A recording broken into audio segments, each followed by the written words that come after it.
Hi guys, what's up? So yesterday on March 14th, there was a tornado outbreak in eastern Indiana and western to central Ohio. I live in Miami County, which is in west to central Ohio. So during the time frame of maybe 7 o'clock and then all the way to midnight, tornadoes and storms were basically just everywhere moving eastward, but about 60 to 80 miles an hour. Um, I was sitting in the living room and then I was just, watching the TV, watching my radar, asking local friends like what's going on near you. So, you know, standing outside watching videos and stuff like that and taking videos of the sky and just, seeing if the wind changes, if it shifts any. Um, well, as time progressed, while I was standing outside, the tornado sirens eventually went off. That's when the tornado warning started coming through. There was a tornado that started forming, it was around Shelby County, somewhere around there, somewhere around Sydney and Salina. There were multiple places that got hit by the tornado. It tracked a very long path eastbound over Ohio, covering at least 4 to 5 counties. Um, there was a second supercell that was behind it that formed a hook. That hook caught onto that second storm from the first one, created a bigger storm. Tornado warning started forming below it. After that, the second tornado started to form. So obviously everybody was concerned that it was going to hook south. Um, just luckily, I live in Miami County. One went to the north of me, and then one went to the south of me. And it started around Indiana. I cannot remember the exact name of the county that started in, but it was a county at the very east side of Indiana.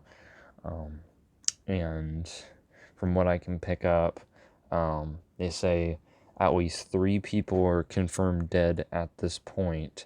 More than 50 people are injured. There are hundreds, thousands of power outages across Indiana and Ohio. I was lucky I kept my power, but there's extensive damage that's going on. They rated this storm at an EF5, or not an EF5. They rated this storm at an EF1, but I think otherwise. This is a very different situation. It's one of the times that I've never heard the term PTS or PTF, whatever they want to call it. They call it different things, but it's a particularly dangerous situation or a particularly dangerous storm. This is a term that people don't use very often, as it's very panicking when stuff like that happens, and especially when they say things like somewhere above ground is not safe. That's a situation you don't want to hear. So I'm going to show you some pictures here explaining on why I think that this is maybe rated at an EF3, at very least an EF4 in some places. Not stating that the tornado was an EF4, but caused EF4 level damage. Now, this is my prediction. I am only an amateur at this, but I have studied this for years and followed up on people and talked about this with professionals in the field at this current point. Very notably, a storm chaser by the name of Reed Timmer, in a show in 2007, 2011 called Storm Chasers. I was very obsessed with this, and I just followed Reed Timmer ever since. Not since 2007, of course, because I would have been like 5 years old or something like that, so obviously I wouldn't have followed it that long, but ever since maybe 3 or 4 years ago. But still a good person to kind of count on for weather information. But I'll go ahead and show you some of my predictions on what I think about this storm. The tornado that I saw was rated an EF1, but I think otherwise. I'll show you some pictures here. This was a house that was very well built, and as you can see there's only about one interior room standing in this entire house. No EF1 tornado would do that extent of damage, as you can see by my arrow there. This house has absolutely no roof, and the trees you can see are debarked and taken off completely at the top. EF1 damage breaks glass, takes off shingles, but typically does not damage or displace anything else. This is an entire metal roof off of this building. That right there is the top of the building that most likely is more heavy than a car. And in my opinion, an EF1 would never do that, never have enough wind speed to be capable of that.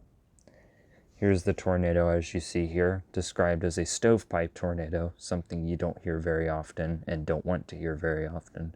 A very defined shape by the tornado seen here in this picture. This house is standing, but features just around 10% of its exterior walls still intact. All of the rest has been torn out. As you can see, it's built out of brick, which is quite concerning. Here is a very, very large tree, a very old tree that has been uprooted completely and thrown across the road onto what appears to be an RV. That takes power to do that. Here is another RV.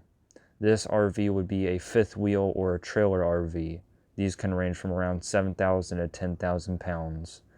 More than 100-mile-per-hour wind would be needed to carry this trailer across a field into a tree. Here you can find it a completely gutted house. No interior or exterior walls. You can see straight through the home. And as you can see, all of its contents are scattered across the yard. That has a very strong suction to take those walls out. Here's a picture taken by an eyewitness. You can see how well the tornado has formed and how much power it has gained from that initial photo that I've shown you. I'll go back to it here in a second. I'll show you another picture of the tornado here so you can see its change. Here's that picture yet again. You can see how it was wide and thin. The thin is where it started, and the wide is how much power it got from how much it's destroyed. Just amazing. Here's a completely leveled neighborhood you can see here. This picture was exactly taken right after the tornado. Well, it was taken in the morning after the tornado, immediately upon dawn. As you can see, everything is completely gone. Here's someone's garage. As you can see, their vehicle inside is still intact. Everything is inside, but it appears as if the entire garage was completely mangled and tore apart. That is completely crazy. So now that I've shown you some of my evidence explaining why I think that this is a different rating than it should be, like I said, 3 people have unfortunately died because of this tornado. Now, EF1s rarely ever kill people. And EF1 is the very lowest, maybe EF0, the very lowest forms of a tornado's life. It's typically only a spin up of 80 miles an hour at the most. These can cause damage such as taking shingles off of roofs, rip your shutters off, break your windows, spin up some debris. Maybe the suction could take the door off your house. Just generally ripping things off of the side of your house, most likely. Straight line winds are going to be a little bit lower. These lower tornadoes can form at a lower cape. So basically these tornadoes spin up when there is a lower ceiling of potential for that storm. But with a high cape like we had yesterday, we can see the potential for a lot of larger storms that have some more playground to basically build themselves. Cape is a term that's used in meteorological forms to describe basically the ceiling of the storm and its area. So most likely if you see a higher cape, over 5,000, typically you're going to see a pretty large storm. If you see a cape that's around that size, then you're probably going to get a large possibility of a tornado, a severe thunderstorm. When you get a lower cape, you get a little bit lower possibility, but still things can happen no matter what. The instability of moisture and cold air in the air in an atmosphere period can just destabilize everything. That's all it needs to form. Now, of course, these terms are just understandable to people that know what they're talking about, but to normal people, you're probably listening to the news and probably thinking, what does that mean? Well, sometimes I explain it for you. Sometimes I'll try to explain stuff for you, but I just don't want to get you confused. So, from what's going on, it looked like there was 3 tornadoes, but there was only 2 as far as I know. The one that went east and the one that went southeast. But completely went right around us. There's no damage near me, but as you can see from all those pictures, now that I've explained a little bit to you how tornadoes work, you can see that this EF1 rating was not correct at all.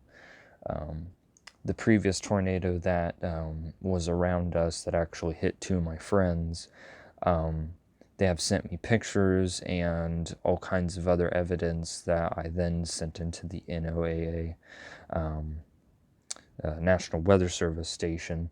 Since this was a smaller and not so tracked tornado, not many people had pictures of what actually went on. So I took it upon myself to ask them for those photos to then analyze the data and assess the damage to try to figure out what the size of this tornado actually was. Now, nobody was killed in that storm.